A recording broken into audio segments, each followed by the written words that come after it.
Okay, for this video, what we're going to talk about are the steps that you need to go through to create a layout in InDesign. This is just going to be a simple demonstration of a layout. I will be creating another video in the future with a little bit more complex layout. What I need you to do first is go to the module and click on the weekly class files.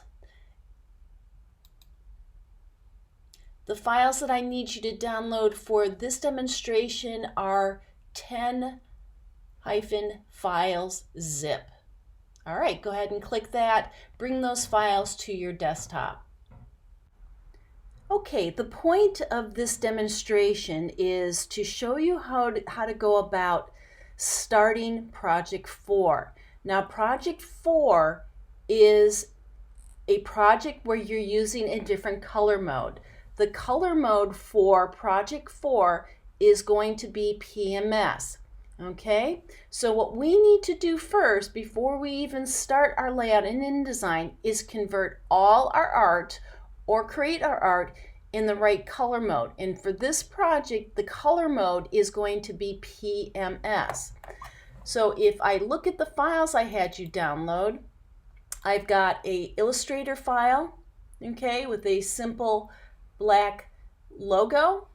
I've got two images, Miami Beach 1, Miami Beach 2.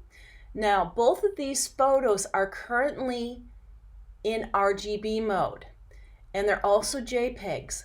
So what I need to do is I need to convert these images to PMS colors, and I also need to make sure they have the proper extension. So we'll go through that process. Also, what we're going to do is we're going to apply PMS colors to this black logo. This is called preparing the art. So the first thing we have to do is prepare the art for a project that requires PMS colors. Okay, the first thing we're going to do is we're going to deal with the logo. So please open up Illustrator. And if you don't have Illustrator, please put me on pause and open up Illustrator. Open the Miami logo.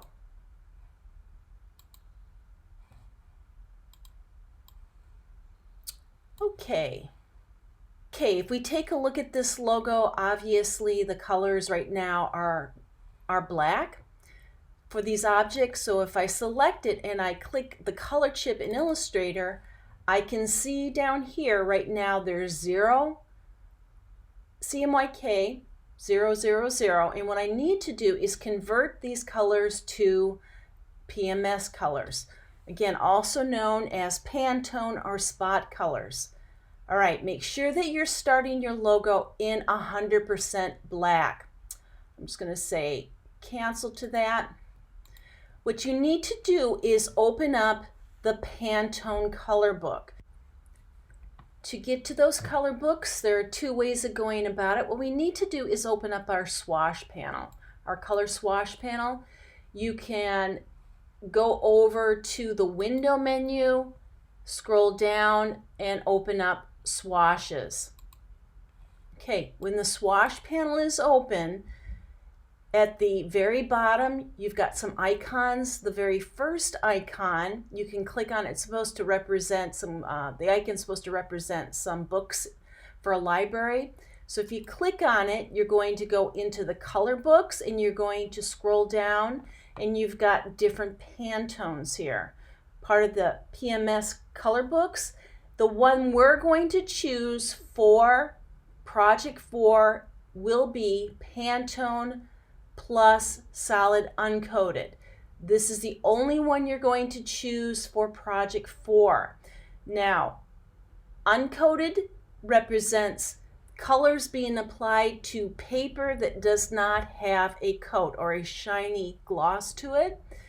Coated would be like photo paper. Now these are the most common type that designers use, but we're going to be using uncoated. So please click on uncoated, and it's going to open up this larger panel that has a series of swatches. I'm going to move this swash out of the way. Now what I'd like to do is I'd actually like to clear my regular swatch panel of all the colors, because right now these are all CMYK colors and we don't want to accidentally pick one of those up. So I'm going to get rid of these colors. So I'm going to click on the red one. I'm going to hold down my shift key and go all the way down to the purple. That selects them all, and I am going to delete them. Again, I don't want to accidentally pick one of these up, because if you notice, this red is very similar to this red, okay?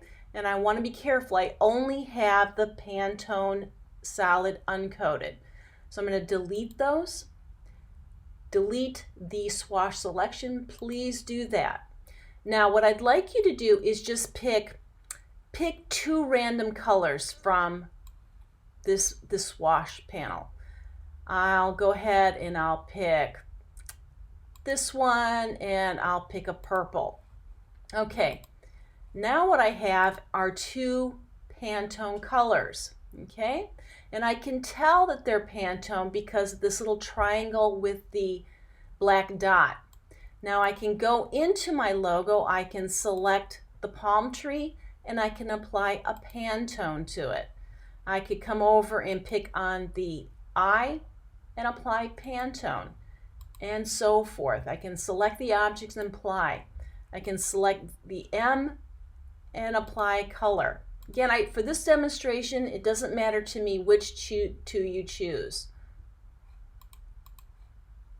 Go ahead and apply them. All right, after you've applied your colors, and we're just going to check whether they are truly Pantone colors. I mean, I know they are, but this is a good kind of fail check dialog box I'm going to have you open up. So under the window menu, I am going to select Separation Preview. Okay? This dialog box will again show me the Pantones. The U stands for uncoated. If I turn this on and I turn off all the CMYK, I can see nothing disappears, and that's a good thing. If I'm actually seeing something, that's more of a problem. So if I click on this one, anything that was applied, this purple Pantone will disappear. And if I click that one on and click this one off, I can tell that nothing's here. I don't see anything disappear, I don't see anything disappear, and that's a good thing. Last, what I'd like you to do is save this file. So go File, actually I want you to File Save As, so you don't overwrite the original. Save As. Okay, I'm in that same folder, and what I'm going to do is I'm going to save this file as an EPS Illustrator file. Now, the project criteria for Project 4 requires that you save these files as EPSs. The reason being is I'm assessing the fact that you know how to change the format. A lot of printers prefer an Illustrator EPS file, so that's why we're doing that. And you will be graded on the fact that they are saved as EPSs, so I'll go ahead and save that file.